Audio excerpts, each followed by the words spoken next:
So in this first problem, we're given that f of x equals 3x cubed plus 1, and we're asked to find f inverse of x.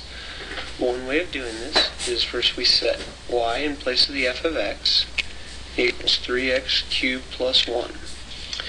Now, some cases you'll hear switch the variables. I don't teach that method, so what I'll do is just solve for x. So we do all the steps we need to solve for x. So we subtract 1 from each side. Let's cancel here. And we get y minus 1 equals 3x cubed. Now remember, we're undoing this. So we reverse our order of operations. So the next thing we have to do is actually divide by 3. So this cancels the 3's, and we get x cubed equals y minus 1. And the last thing we'll do is we'll take a cube root of each side, and we get x equals the cube root of y minus 1. And there's our inverse.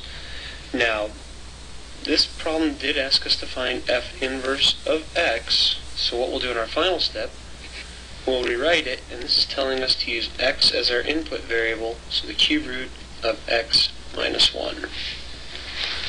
In the second problem, we're given that g of x equals 3 raised to the x plus 1, and they want g inverse of x.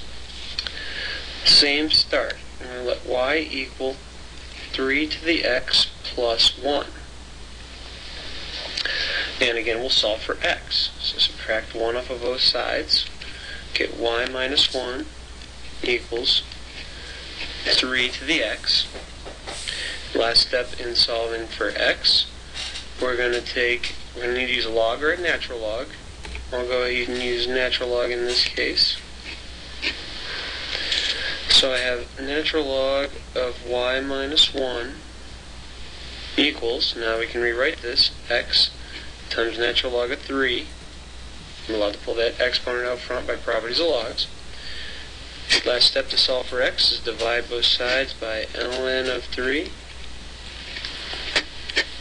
And we get x equals ln of y minus 1 over ln of 3. Or again, they ask for g inverse of x,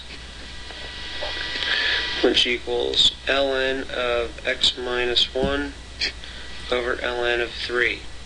Now remember, with properties of logs, we could have used log of x minus 1 over log of 3, or we could use the log base 3 of x minus 1.